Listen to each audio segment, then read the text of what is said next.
Prolific and highly honored artist Benny Bing has built a world-class art career based on a single yes. A self-taught visionary, Benny's carved out a legacy in the lineage of artists who don't just create, they define eras. His portraits of Black identity can be seen in museums, in luxury collections, and in the homes of cultural icons like Dave Chappelle or The Weeknd. Brands like Roots, IKEA, and Old Navy work with Benny Bing to bring his creative brilliance to global audiences. And in this episode, we learn that art, when rooted in purpose, doesn't just reflect the culture, it shapes it.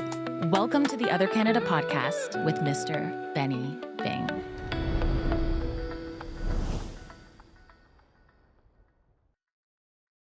Thank you for joining us here today on the Other Canada podcast. It is such an honor to have you with us today. Thank you. Thank you for having me. Absolutely. I wanted to dive right in the deep end. Let's go. And I wanted to ask you, what do you think that the audience needs to know about you to understand your legacy and the impact of your work? Oh, that's a beautiful question. Thank you. That I'm a human being first, before I'm an artist. Mm. And I try to show the humanity in who we are as people. Yeah. Not just Black people, but people in general. Because I think the more we see the humanity in each other, the better our lived existence gets. Absolutely. Yeah. Especially in this kind of new tech era that we're entering. Mm-hmm. There's something really special about just the 3D element of the work that you do. Yes. Yeah. Yes. Why would you say that that's the most important thing? There's so many elements. Technology has really transformed our lives, but at the same time has created vacuums, has created echo chambers that is important for us to find ways to reconnect. Yeah. Right? And art does that. It allows us to take a step back, to reflect, to also question, Mm. and see how can we get back to who we truly are. Yeah. And that's the beauty of it, whether it's music, whether it's visual arts, whether it's dance, whatever form of art. I think that's the great thing about who we are as people is we get to express ourselves and we get to tell stories. Stories are very important. Absolutely. Absolutely. I think it's easy for a lot of people who are creative not to define themselves as an artist per se. So I think it's interesting that you define yourself as a human first, which is beautiful. Can you tell me about the path of you getting to the point where you defined yourself as an artist, though?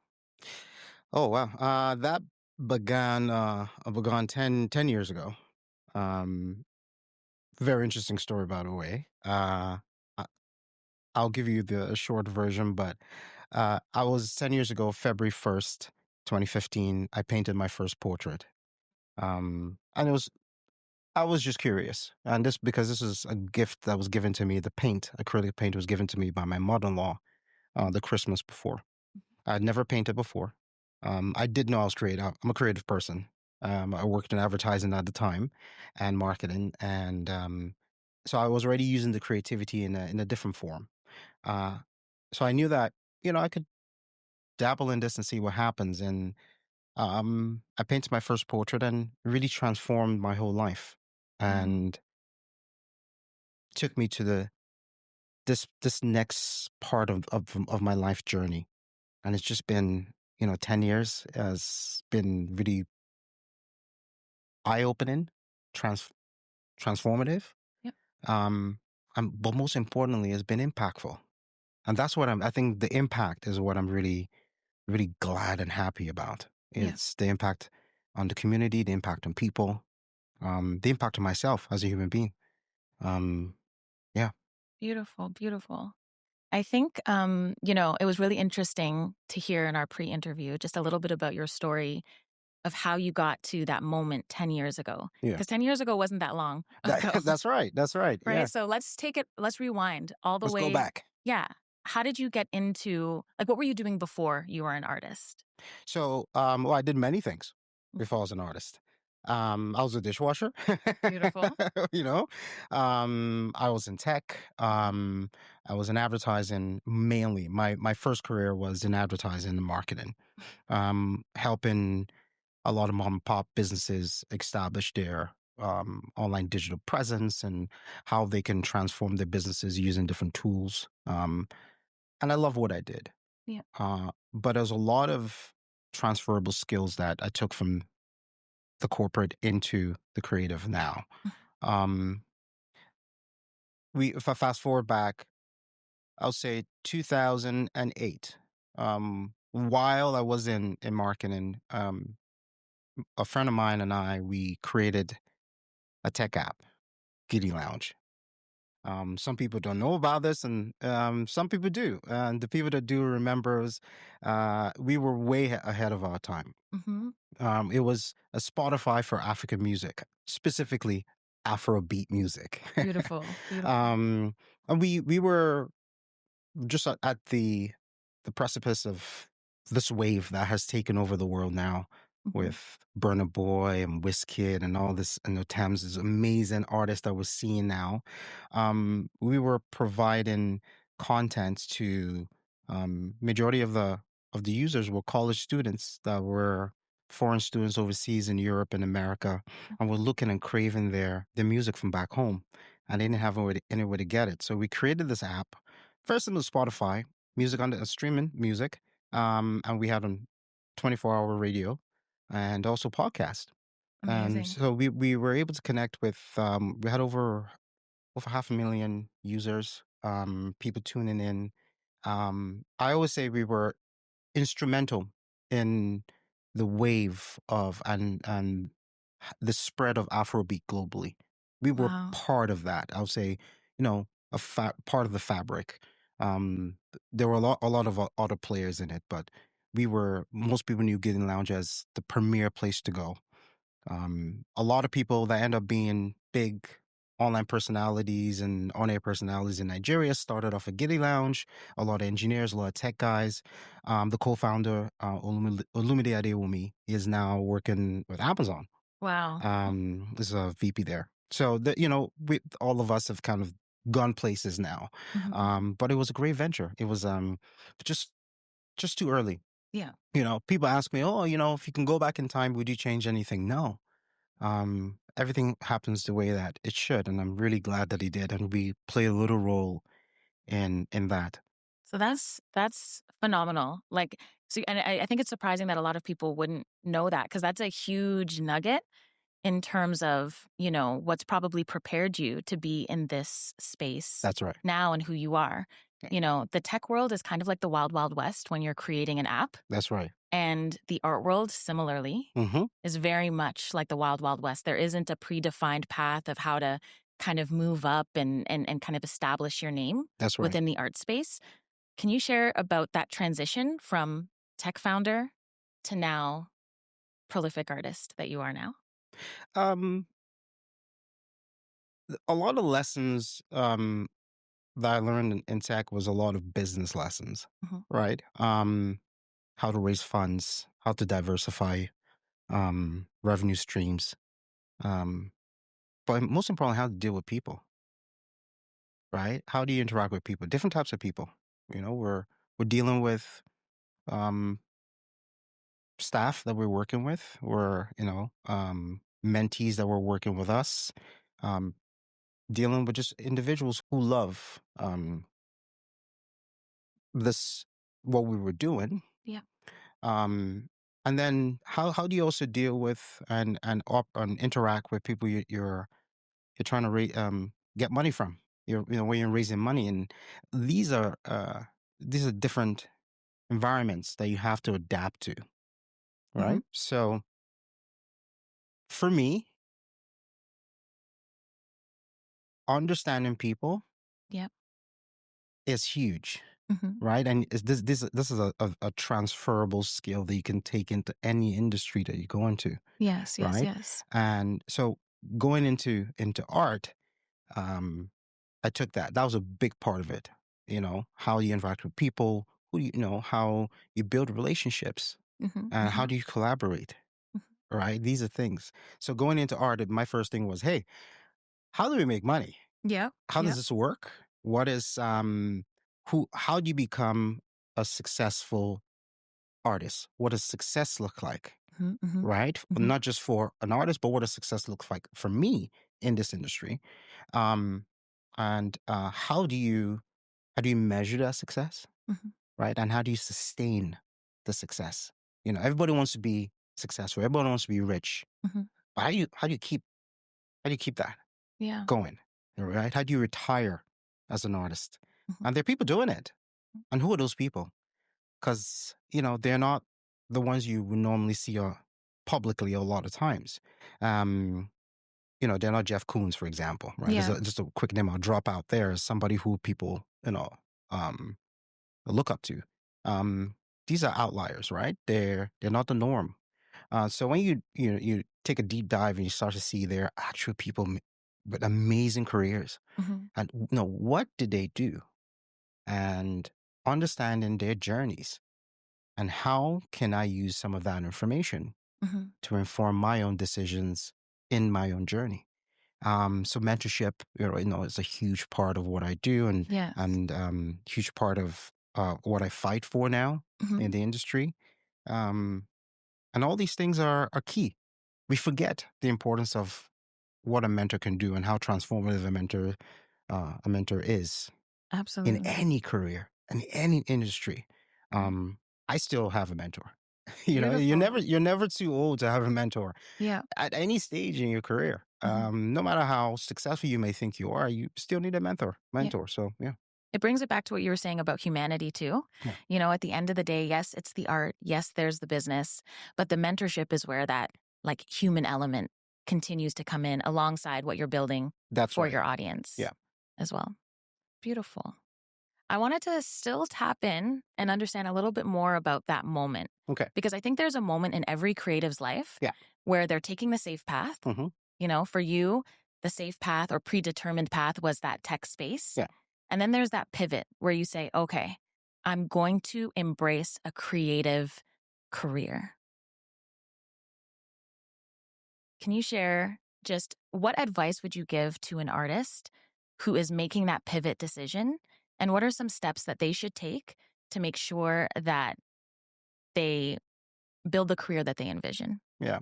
So for me, it was I was at that period of time. I was going through a transformation in my own life. Mm-hmm. I had shed the unnecessary weight that I was carrying. Beautiful. False friends, Mm-hmm. people that were really acquaintances that I thought were friends. Mm-hmm. Unwanted relationships. Um, I had given up what was holding me down, and I'm a believer, Yep. so I asked God. I said, "Show me what's my path. Mm-hmm. Show me what my path is." And the first person the first sign was my wife. Love it. That was the first sign. And with my wife's was the one I would say was instrumental in who you see today. Mm-hmm. She's a very private person, so you know no one really hears or sees her, but she's instrumental. She keeps me grounded. A lot of my humility comes from the grounding from her. Um, it's easy for our egos to take over with success too. So you need someone to keep you grounded to go, okay, yeah, you can do that outside, but once in this house, you Yeah. come back down. Um, and it was her mom, her and a mother, and they buying this acrylic paint as a gift was for me, it's one of those things where they didn't even know what they were unlocking. Mm-hmm. Mm-hmm. Um, and So are you sometimes, saying her mom gave yes, you? my mother-in-law was the one who gave me the acrylic paint as a gift Oh, wow. for Christmas. And I said, I was raised in an environment where respect is a big thing. Mm-hmm. And if someone gives you a gift, you got to be grateful and show gratitude for it too. And because of that, gratitude is a key part of my everyday, Yeah. right? And I said, I'll use this and see where it takes me. And the moment I painted that first portrait, I was actually pretty blown away from, for what I created. Yeah. And then the next one was 100% better. Mm. And then the third one, I stopped and I said, "Oh wow, there is something here." Love it. And I think that was, there's a moment where you recognize that this is my calling. This is what it is, because you're recognizing that you're just creating magic Mm-hmm. that Mm-hmm. you didn't think you were capable of, Mm-hmm. right? And the environment was right. The soil was ready, and I planted that seed, which is, this is it.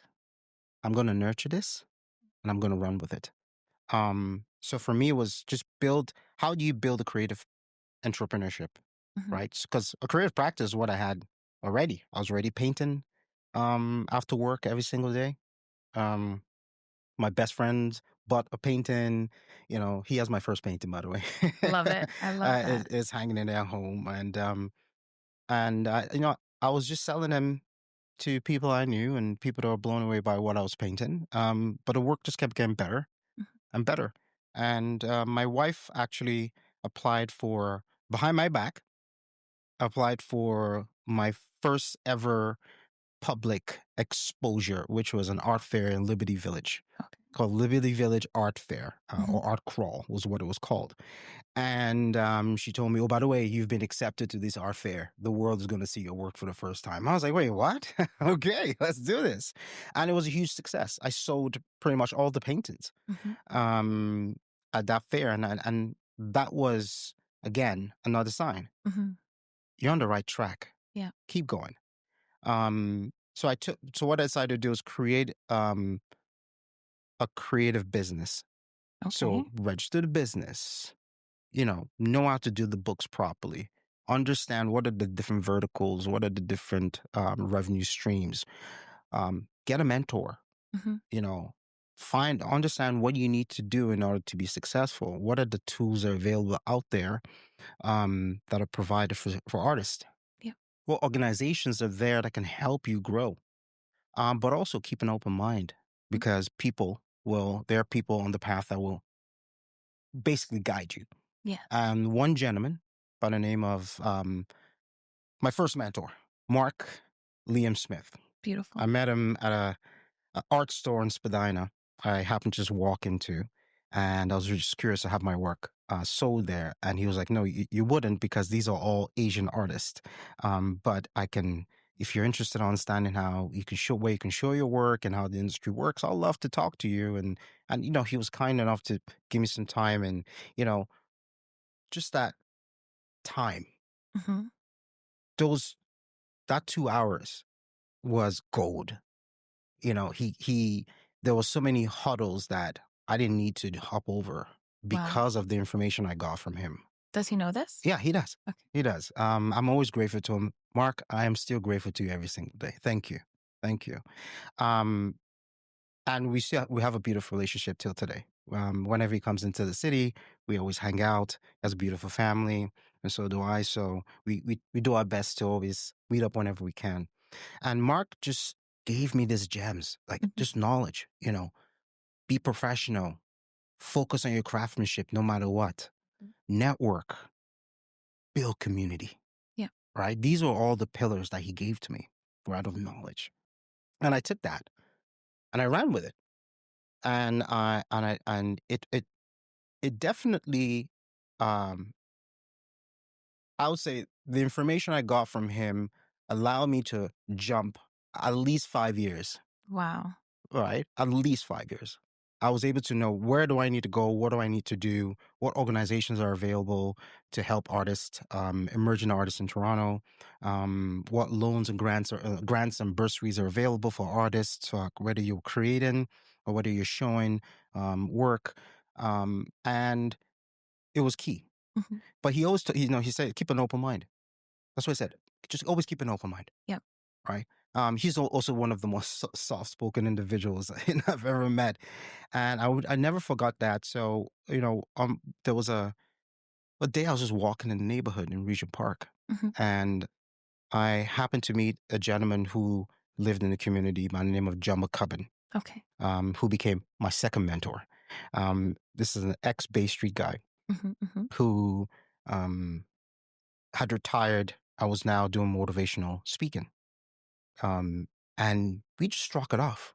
We became friends, and he's an older man. He was in his 60s, early 60s at the time, right? And uh, but we had the same taste in music. We loved the same movies. There was this camaraderie that happened, and he was like, "So, what are you passionate about, Benny?"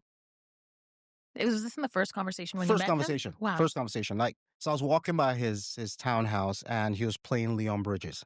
Oh, wow. And I was like, "You listen to Leon Bridges?" Like, "Yeah, you know Leon Bridges?" Like, "Yeah." It's like, "This album is amazing." And we started talking, and I listen to a wide variety of music and a lot of genres. So he's like, "Oh, do you like this person?" I was like, "I love, I love jazz." And we started talking about Miles Davis and John Coltrane, um, and I was just like, "This is interesting."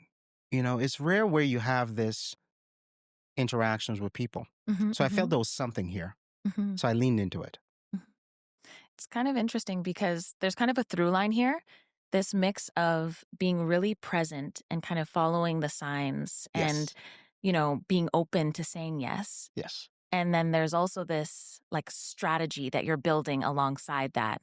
So it's kind of like this journey is helping you to understand how to build the strategy moving forward. That's what I'm getting from this. Yeah. Yeah. Yeah. Yeah.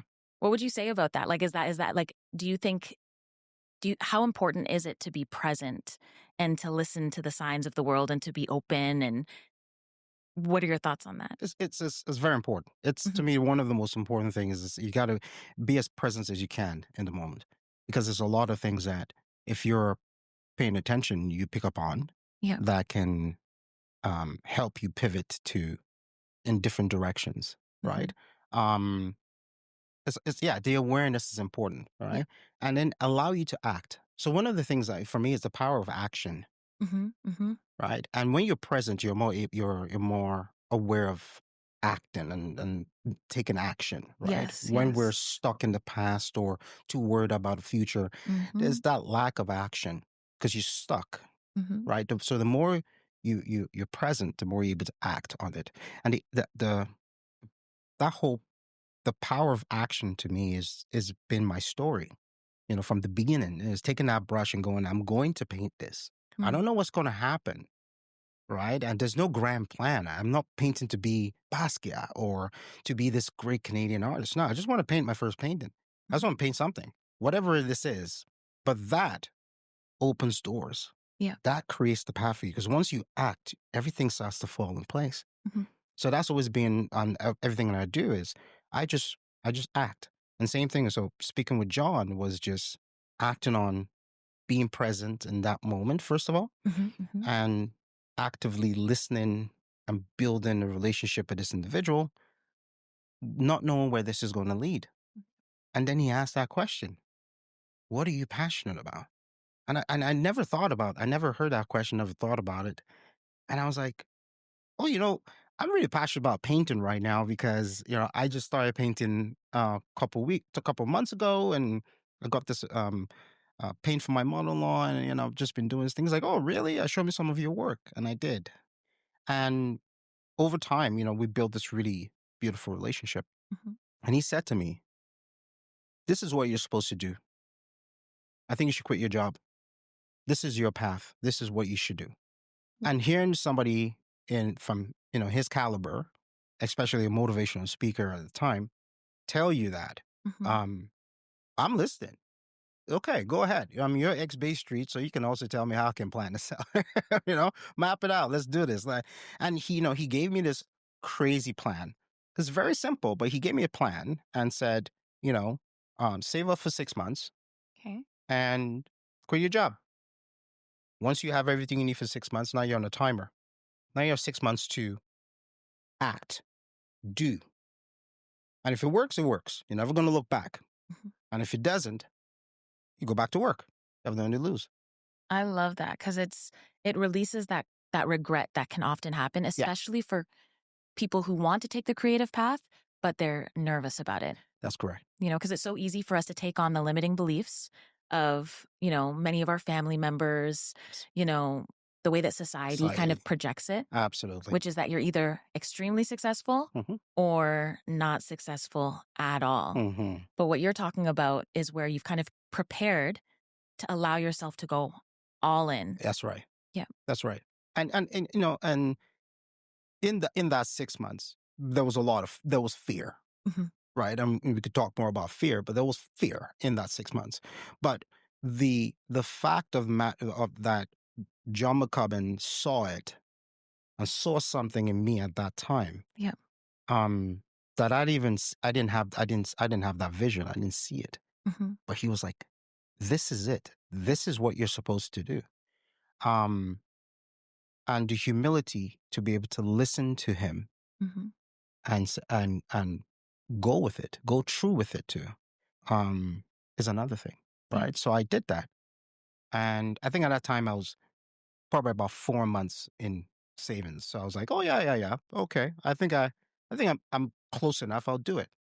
Um, and I think I got to the 6 month. I got to 6 month, and I quit my job. But quitting my job was where I also saw another sign, a very important sign. Hmm. And this is where people tend to get distracted by some signs, Yeah. right? When I was quitting the job at the exit interview, the lady I was speaking with asked me what I was going to do next. Oh, what company are you going over to, and blah blah blah. And I said, oh, I'm going to be a painter. And she's like, well, like an artist? And I was like, yeah. And she looked at me and said, good luck with that. Wow. And With I that was like, energy? yeah. And I said, oh, that's it. Thank you. Hmm. Thank Hmm. you. I walked out and I said, that's the sign that I'm on the right path. Mm-hmm. Mm-hmm. That's the sign. Some people could take it the other way. I don't know this lady from anybody, from anywhere. Hmm. Right. So I remember someone asked me when I was on a panel once, and do you know who she is? And I was like, if she's in this room, I can't even identify her. That's how insignificant um, she was. She was there for a purpose. And her Mm-hmm. purpose was to remind me that this is your path. You see, sometimes we get confused and we see that and we go, oh, that's a hater. Yeah. And then we take our energy into that versus Mm-hmm. the opposite, Mm-hmm. Mm-hmm. right? But you were able to kind of transmute her energy and kind of judo it Absolutely. into your actual goal. Yeah. Yeah. And it sounds like you just didn't resonate with what she was saying. Like you knew instinctively she's wrong. Well, I mean, no, I was looking for signs. Yeah. For me, I keep on looking for signs to know, am I moving in the right direction? Am I moving in the light? Yeah. Right. And if she had never said it, I would still do what I did. Mm-hmm. But I think she reinforced Yeah. the, everything. I was like, yeah, this is it. Mm-hmm. Absolutely. There's no coincidence that she responded Yeah. that I was going to quit this secure job. Mm-hmm. Secure, because we all think of these jobs as secure. Well, True. COVID taught us differently, and what's happening, with the economy tells us different too. Nothing's secure. Mm-hmm. But to leave that security to then go into a field where a lot of people, of course, look and go, yeah, you're never going to be successful, Yeah. right? For me, it was okay. Yeah, I'm on the right path. Let's do this. Beautiful. And I took that energy. I think I remember painting, going home and starting the painting right after that, just because I was pumped. I was just like, yeah, I'm on the right track. Mm-hmm. Mm-hmm. And I haven't looked back since then. I quit my job and it's been, it's been 10 years.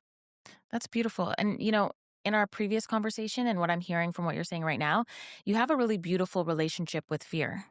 Yes. Right. Yeah. And I think that that's so important for every creative to establish a healthy relationship with being present Mhm. and with fear. Yeah. Because if they don't do that, then those people who say good luck with that are going to pull them in the wrong direction. Mm-hmm. Can you talk a little bit about your relationship with fear?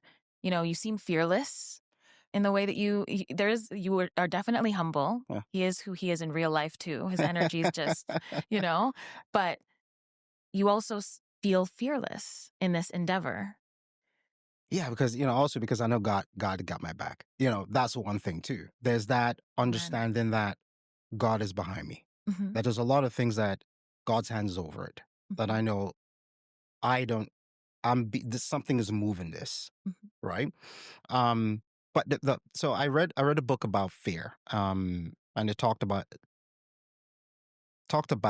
the two fears that we're actually born with, and the rest of the fears we learn through our human experience. And the two fears, the fear of falling and the Hmm. fear of loud noises. Yeah.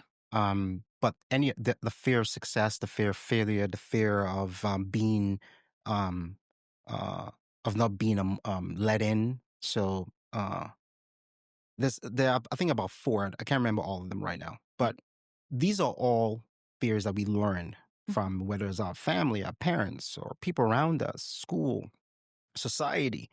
Um, and behind, we can think of fear as a ring, right? And we are right in the middle, and it's this border around us, and growth is actually behind that border.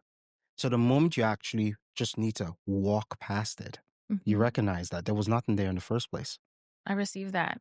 I right? love that. And then that's when the growth begins. Hmm. So for me, every time I get scared of something, I stop myself and I go, where is that coming from? Where is this? Why am I feeling fearful of this? Hmm. Or why am I scared of being successful? Why am I scared of the, if it fails, it fails. You learn something from it. But where's the fear coming from? And just kind of eliminate that. But it's first important to identify it. Yeah. Then work on it and work past it to recognize that there's nothing there. Hmm. And then the growth happens after that.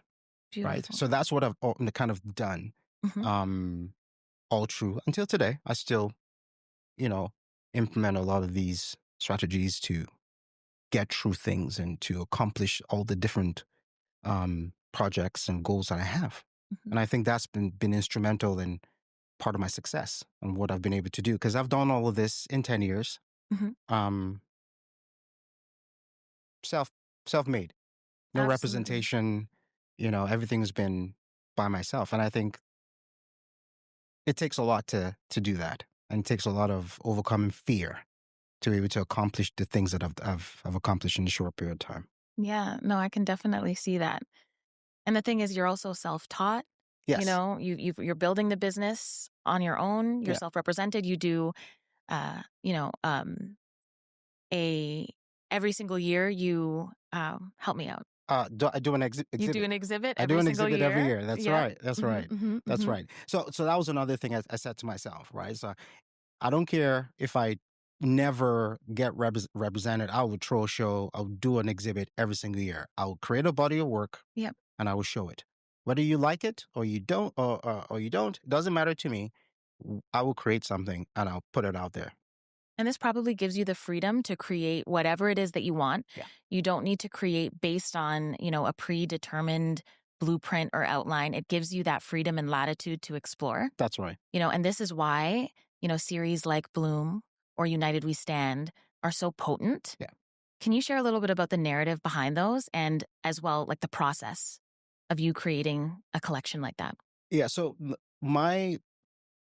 I try as much as I can to show the humanity behind my subjects, Hmm. right? And true beauty, and capture the beauty and the essence Hmm. of Black femininity, Yeah. right? And the reason for this is my mother. I was born and raised in Nigeria, to a Bayesian mother and Nigerian father. Um, and she moved to Nigeria in the 80s, and she created a whole clan of really strong, powerful women, Beautiful. um, that I grew up seeing, around. And for me, when I think of power, these women come to mind. So when I say painting, what better way can I pay tribute to these women that raised me, Hmm. the village that I was raised in, and I started painting Black women. So with Bloom, it was, how do we tell the story about beauty and Blackness, Hmm. and what does that mean? But at the same time, I want to hear directly from the subjects, the women that I painted. So Sharona and Kata, my sister, um, There were several other ladies, and in the exhibit, they also there was an audio aspect to it where the question was asked, "What does beauty and blackness mean to you?"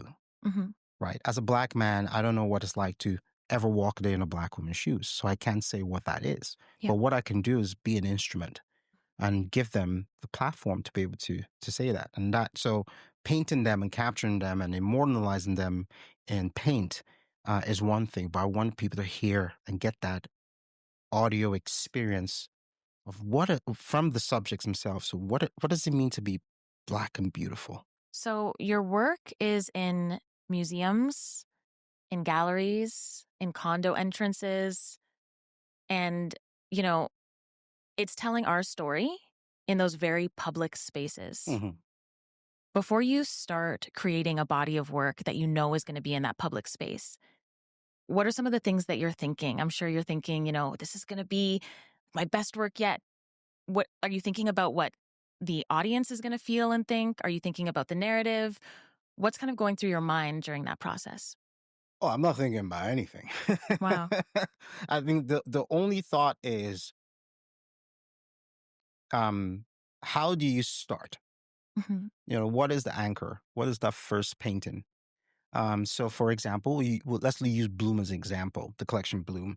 I didn't even know the name of the collection we call Bloom when I started. Yeah. To me, it's always about the process. The process is key. The fun is in the process. Hmm. Um, and the anchor to that one, the beginning, the piece that started everything was Sharona. And I started with that piece and it just blossomed. And I was like, I love this. And I just kind of let my creativity, you know, guide me. Hmm. And it, I think the subject started appearing. They kind of appear, Hmm. right? The same approach um, that I take in the act of doing, Hmm. that's the same approach. Just paint, just create. Is whatever is in here, whatever I'm receiving. Yes. Um, all I'm trying to do is just get that out. And once it's created, is move on to the next thing Hmm. and continue that process. Can you tell me a little bit more about that when you say when I'm receiving? What do you mean by that? So it's I look at it as creatives have this antenna. I Hmm. think we all have it, Hmm. but some of us are more receptive than others. Right? Rick Rubin said in his book, The Creative Way, that everyone is a creative. Some people just don't know that they're creative, right? Some people just receive more and are able to process that information better. And sometimes people get the same idea. That's why some people go, I had that same idea. It's like, yeah, but you didn't. You weren't able to actually transmit it And and act on it. manifest it, right? Hmm. So the idea is, how do you take what is from the unknown that you're receiving and manifest that into something physical Hmm. that people can then experience? Hmm. And once that is done, that's my job. My job is done. I don't care whether you like it or whether you don't like it. The job is done. Hmm. And then it goes out to the world and I go to the next thing. That is powerful. I wanted to just pause there for a moment because what you're saying is that's very interesting. So there's kind of this field of, let's say, energy, Yeah. right? Dare we say, like the spirit Spirit, or, but that you is know, full of ideas, in the right? collective consciousness. That's right. And ideas are flowing within that space. That's right. And if your antenna is tuned in, Hmm. you're able to capture it, That's right. but you need to act on it, like you had That's right. mentioned. That's right. Wow. So being able Hmm. to, so I think being level-headed, being focused, disciplined, all these other things play a key role into that too. So you can receive that information, you can have multiple ideas ahead. Then it's how do you filter those ideas, Hmm. right? And what will make sense, what doesn't make sense, and yeah, I can have ideas to paint these grand things, but it might not really make sense. It's not feasible. Hmm. But it's okay. What is feasible? What can I do right now? And okay, this is the one. Okay, let me start with this. Hmm. When I take that idea, it's okay. So this is Sharona, and this coming to me. So who's next? Yeah. Who has the same energy as Sharona? Hmm. Whose story? Who inspires me? Whose story do I want to tell? As I'm creating that, another idea comes, and it's like, okay, what about if you capture a woman who has locks, Mm-hmm. right? And then the subject appears, Yes. and then in Kata, who's from Kenya? Nairobi, Kenya. Met online. We've never met in person. Oh, wow. Just happened to, we happened to meet online. And I was just blown away by her beauty. And I was like, that's the next subject. And then it's okay, how do you now transform that idea into the same collection of work that you're creating of these women that Sharona started? And how do you show the blossoming of that too? Wow. And so that's how the next one happened. And then the next, and then the next. But you have to act on it. And the act of creating Sharona was what birthed Nkata. The act of Beautiful. creating Nkata is what birthed the next painting and the next. And then halfway through the series, the word bloom just keeps reappearing. Wow. They're blossoming. They're blossoming. That's it. Bloom. It's these things have a life of their own, the way I look at it. Absolutely. And I'm just there to, how do you transform that into something that people can appreciate, and people can stop and they could go, wow, that is beautiful. Yeah. I see beyond the subject. I see I'm not just connecting with my eyes anymore. I'm connecting my spirit. Yes. Right. Yes. And, or it could be, for example, a little girl, Olivia, one of my biggest fans. Hi, Olivia. She, she sees this work and she sees herself projected. And that's the that's what representation does. When you see yourself represented in this positive regal lights, it boosts your esteem. Yeah. Right. So once it's created, for me, my job is done. Yeah. It's that creation. And once I move on to the next. Yeah. Right. And I think this is where I would say artists that I've spoken to, because I do a lot of mentorship too, they struggle with is we hold on to our creative ideas too closely. We take it personal, right? It's my baby, right? So it's if people don't like it, I'm offended by that. I take it to heart, and then I don't want to create anything because people don't like my work. No, they don't like that. Yeah. They might not like that. Create the next thing. See what they like. Just keep creating. Right? So for me, it's just, I just keep creating, and some things hit and some things don't. So people think, oh, Benny, you amassed a lot of success and your work is da-da-da. There's some collections that didn't sell.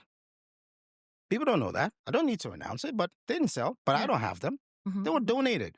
Beautiful. Donated to a foundation. Donated to sick kids. Donated to this. Give to charity. You have those things become purposeful, right? Because it's art. People will buy it. Yes. Right? How you give back to community, right? Then I also bless people. So every year, whoever has been instrumental in my career, every year someone gets blessed with a painting, an original Benny Bing. So John McCubbin has one. Mark Liam Smith has one.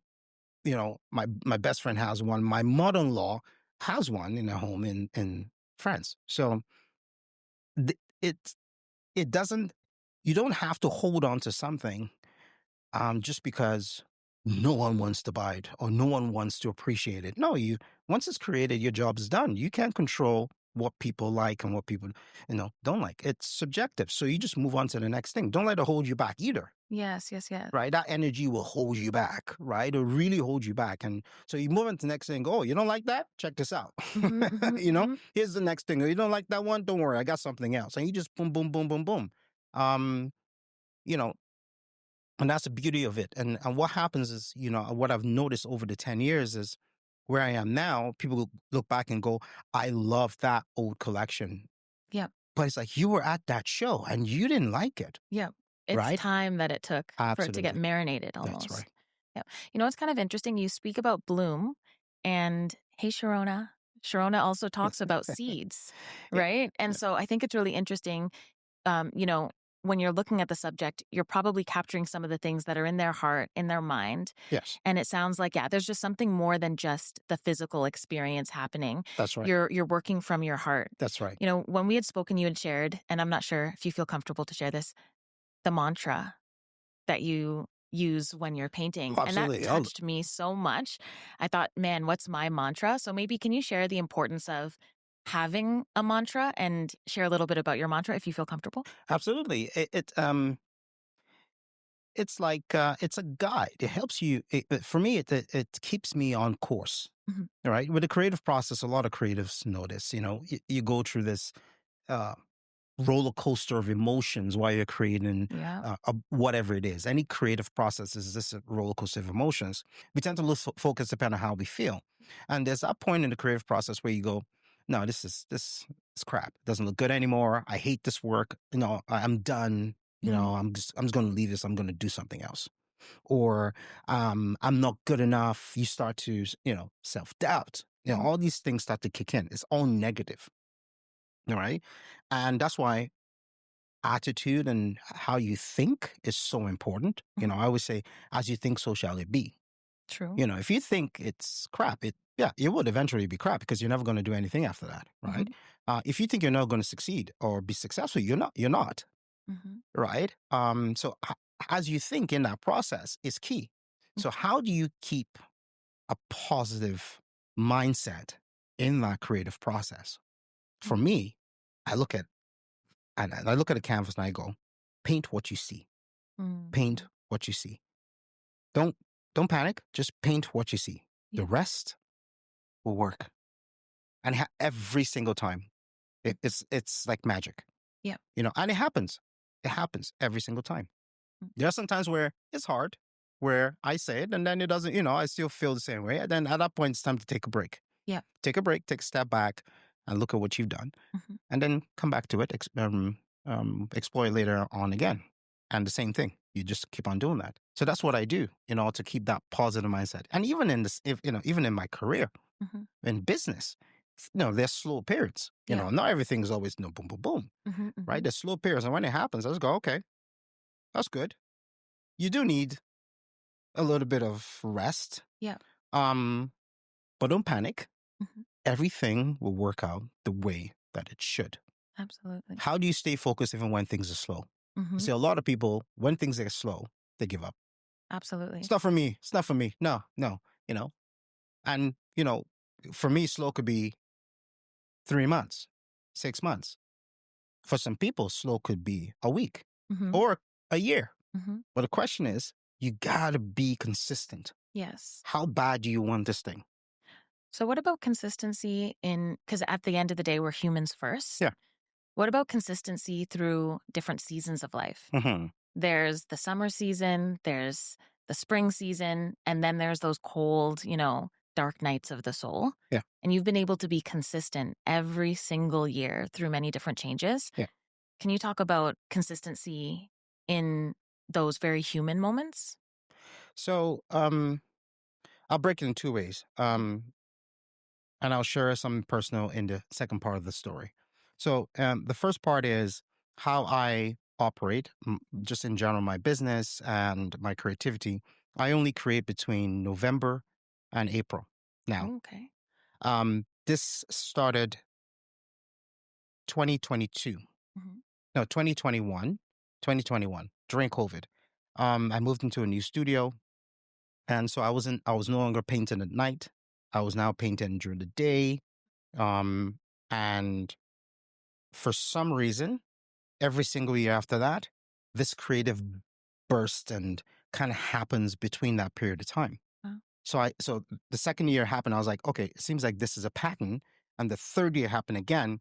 I was like, yeah, this is it. So now I know Mm. it's between, I'll create a huge body of work. I can create probably anywhere between 15 to 20 pieces within November to April, May.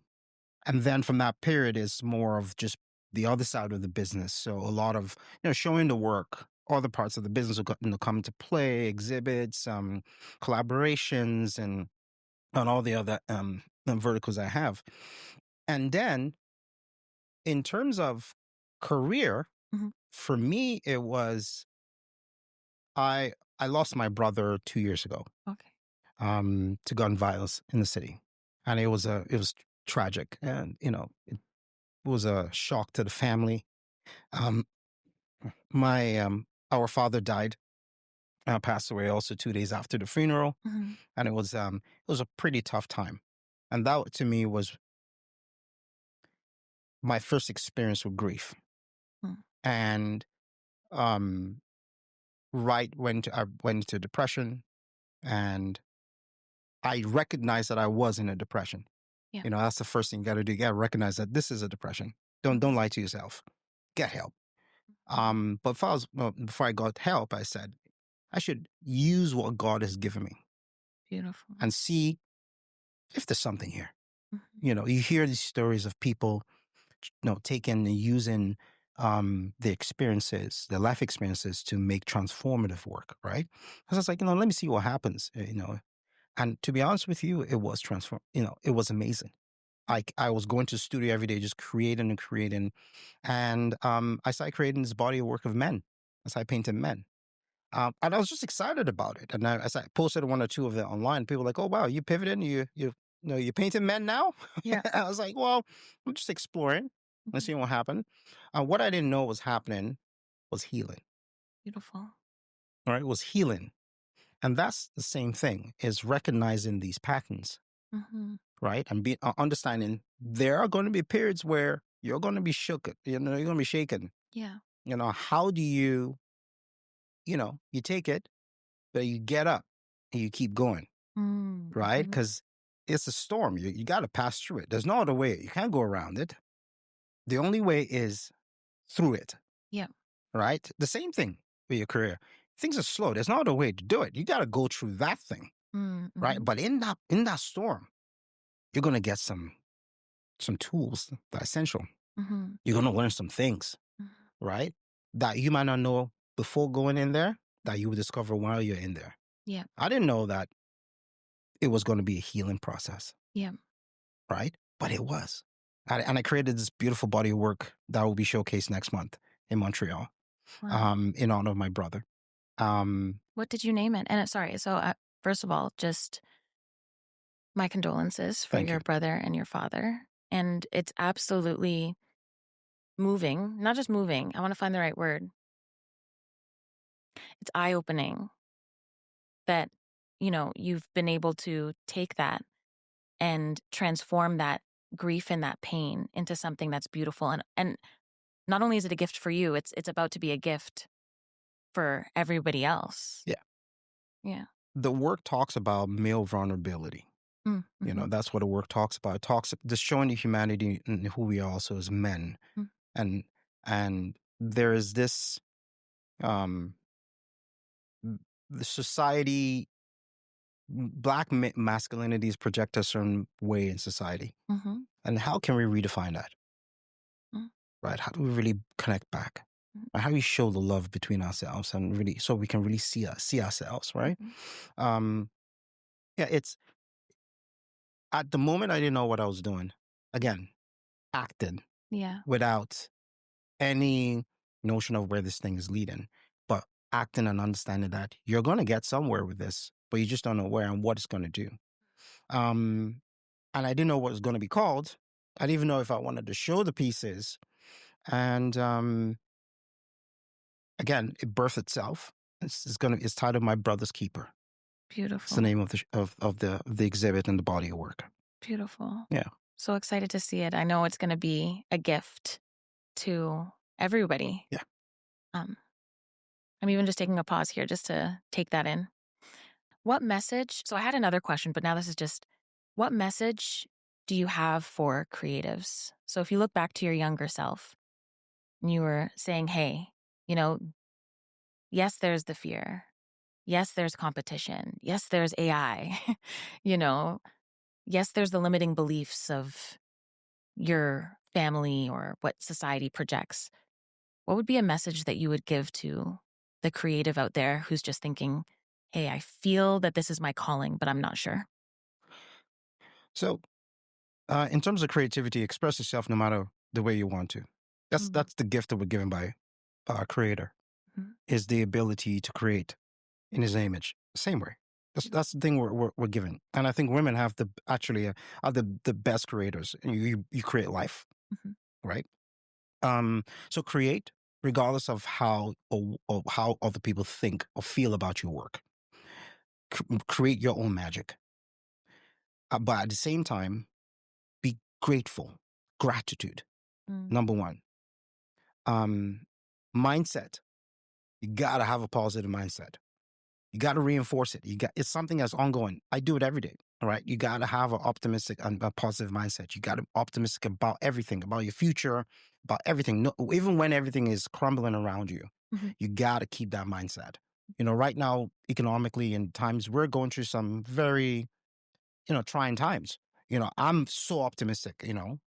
about everything, that we need this to happen, because what's coming next, we're going to learn a lot of things in this period of time that is going to equip us to be as great or even better Yeah.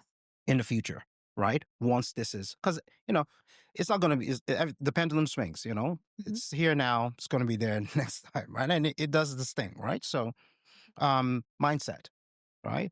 And the people around you are instrumental in your success. If you hang around with people that So true. are energy drainers, trust me, you're gonna have a hard time being successful in what you do. And success is not about money, right? I'm talking about success in what you accomplish, your goals, and each person's goal is different, right? Define what success means to you. Success in this industry is a pipe dream. Sorry, and don't take no for an answer. Yeah. People told me, no, your work is never going to be in this gallery. Your work is never going to be shown here. Your work's never going to this. I'm like, no problem. Cool. For you, not for me. I keep moving. Yeah. And you say no to me, go to the next person. Oh, you can't let me in here? No problem. Where's the back door? Or if there's no back door, I do the Kool-Aid man and bust through the wall, right? I love that. I Right? love that. And you this is your existence, right? What if you're gone tomorrow and you only have a day left? What are you going to do? You're going to do everything that you can. That's the same attitude. And that's being in that presence, is that you got to be as present as possible. This is your moment, is now, this exact time that you have. And if you waste it lazing around with bad habits and different or attitude issues, attitude is a career killer. Yeah. Right? I've met people who had the nastiest attitude, and unfortunately, you don't see them. And that's because people don't like to work with people that are nasty. Right? It's not cool. It's not in. The clicky thing. It's not cool. Right? You got to be a genuine, authentic individual. Live your true self. Don't be a character. Don't wear a mask. Yeah. People can read that. Yeah. I can tell. And I'll tell you, feel comfortable, man. I'm being me. Take off that mask. Who are you? Love I it. want to know you. Right? Because then we can really, truly connect. But most importantly, believe in something. Belief is key. Yeah. Right? I mean, I'm a Christian, but whatever you believe in, whatever your faith is, Yeah. you got to believe in something. Yeah. So that would be my advice That's beautiful. to young creatives. The rest of it, you got to learn on your own. Yeah. Everyone's journey is different. And I think, you got to experience it for yourself, because if you don't experience it, then you're not learning. Absolutely. You don't learn from it. Yeah. One sentence. Your great great great grandfather, your great great great granddaughter in the future is watching this today. One sentence. What do you say to her? I did the best that I could. Beautiful. Thank you for that. Your best is a gift to all of us. Whether it's your work that's in the condo spaces, in the museums, in the homes, online. Thank you. Thank you. We're all able to truly enjoy and be enriched by what you're bringing in and bringing in from your heart. Thank you. We feel it. Oh, I want to say also this. Yes. Because this is very important. Community and mentorship. Get a mentor and build a community. Love it. Those are the two things that I would say are strong pillars. My community, the community I've built, have been very instrumental in my success. Yeah. And the mentors that have helped me get to where I am. I would not be where I am right now if not for my mentors, and if not for the community that has backed me or supported me and has been there for me from day one, and it continues to grow. So I'm grateful for every single one of you. Thank you for the continued support. Thank you. Beautiful. I love that. That gratitude is absolutely beautiful.